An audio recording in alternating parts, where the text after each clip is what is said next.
What is going on, y'all?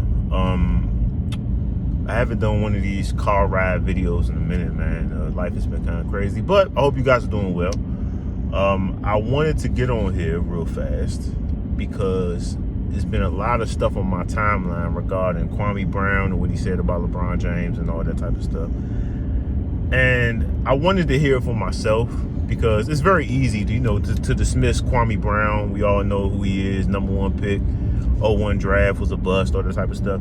It's very easy to just dismiss anything he has to say regarding basketball. And I didn't want to do that. I wanted to have an open ear to what he had to say about LeBron James.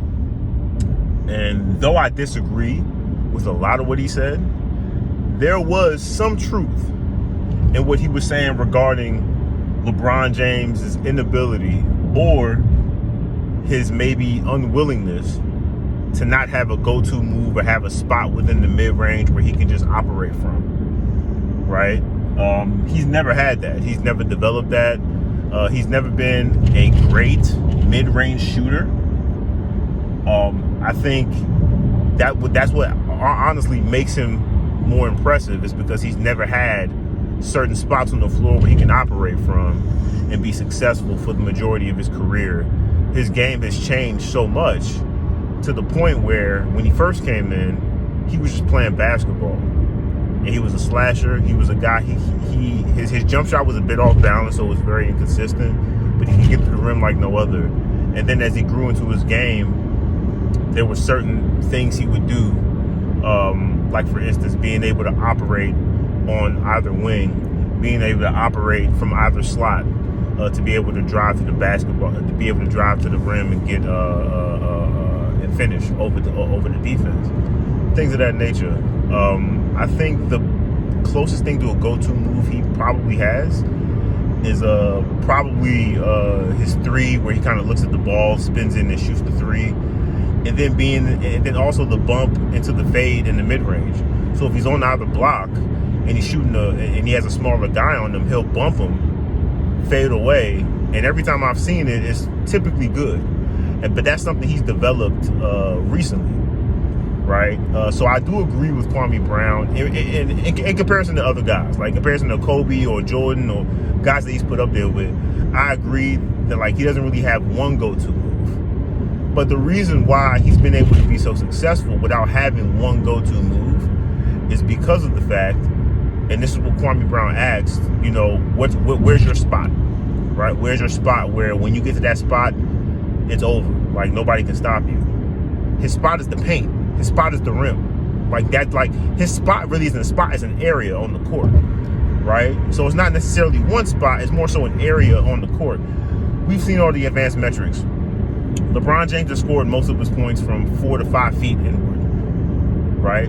That's around the court, 4 to 5 feet in, right? So that's an area where he operates with a variety of shots. It can be a layup, it can be a dunk, it can be a fadeaway, it can be anything. But from that area, that's where he's had the most success. And when he was in Miami, he was shooting the three as proficiently as he shot the three in his career. I believe he also had a season in Miami where he shot, I believe, 40% or close to 40% for the year from three. So his game has evolved so much, and he's tried to sort of change his game around, probably around the rule changes in the game and the way the game is being played, the personnel that he has to go up against, things of that nature. That's what happens when you play for 20 years. You have to change. You have to adapt. You can't stay the same. So to say that he doesn't have a spot, I would definitely agree with that. But I wouldn't necessarily use it as a criticism, because even though he doesn't have a spot, he's been able to develop areas on the floor where he could be successful throughout the course of his career. That's really the only thing I have to say about what he said. All the other stuff he said about burning his jersey and all the other stuff, that's just honestly, it's garbage, right? But I wanted to get on here and talk about that because I think that's very important when we distinguish guys who score a lot of points and guys who are proficient at the art of scoring, right? LeBron James, to me, is probably the best mix or hybrid of an individual who has the requisite amount of skill and the requisite amount of physical ability to do what he's been able to do for over 20 years, right? So, for instance, he's not as skilled at creating his own individual shot than a Kobe or Jordan or KD or Melo. You know what I'm saying? Like these guys who are just incredible scorers, individual scorers, right? He's probably right below them, right? But also, none of those guys have the physical gifts that he possesses, right? And also, I would dare I say, none of those guys have the mind that he has, right? As far as knowing how to manipulate angles and things of that nature. So it's not always about being the most athletic and the most skilled when it comes to, you know, being able to create your own shots in isolation over and over and over again, having a variety of moves and things of that nature. It's all about understanding angles and understanding how and when to finish, how to spin the ball off the backboard, things of that nature. Like that all goes into it, right? I think LeBron James has mastered that more so than the traditional way we look at skills, right? Because we all grew up, you know, dribble, pass, shoot. You know, if you can dribble good, pass well, shoot the ball well, you're going to be able to do something in basketball, right? LeBron James, because of his supreme athletic ability and his ability to stay healthy for so long, combined with his mind for the game and his ability to change things within his game over the years to still be successful, I think that's something that should be applauded and not necessarily something that should be critiqued or looked at as a negative thing because he wasn't able to get a shot off in the final seconds of the game, right? Obviously, it was a closeout game. LeBron had played amazing up to that point. He had an amazing first half, didn't have a great second half, right? However, I think he did what a lot of people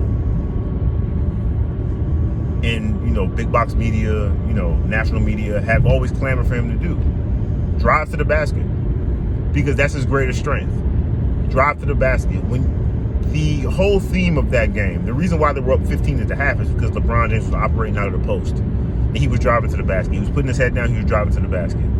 So just from a game plan perspective, I'm not even talking overall now. Just from a game plan perspective, like, why wouldn't you continue to do what's worked so well for you throughout the entirety of the game? I think Denver got back in the game because LeBron James spent most of the time in the third quarter on the perimeter. Now, we could say he was tired. We could say his foot was bothering him, whatever. I don't think that was the right thing to do. But, hey, I'm not a coach. I'm not a former player, whatever. But that's just my opinion, right?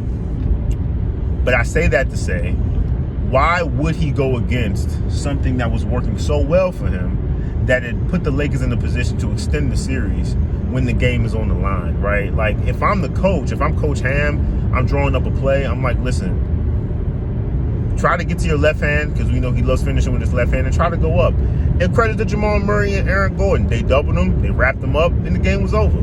Sometimes it comes down to that. Sometimes it's literally just that simple. A few years ago, he was in Miami.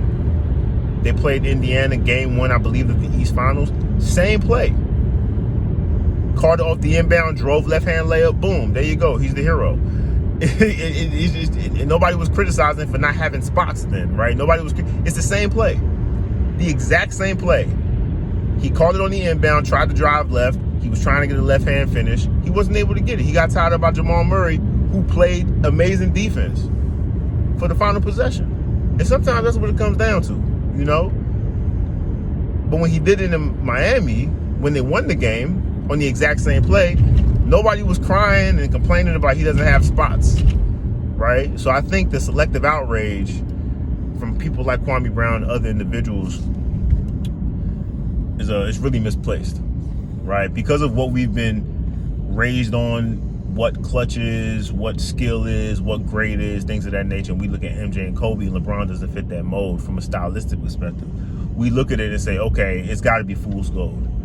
And what I would say is, not just in basketball, but in any industry, when you're able to achieve at a level that nobody has been able to achieve at, especially something like, you know, from like basketball, something that's like an athletic endeavor, something that people see, like we can see it, right? You know, I think it's very disrespectful, whether you like somebody or not, right? Because facts are facts. Fact is, he is the all-time leading scorer in NBA history, right? Fact is, he has had 19 seasons averaging 25 or more points, something crazy. So regardless of how we feel about his game, the facts are he's been able to do these things, right?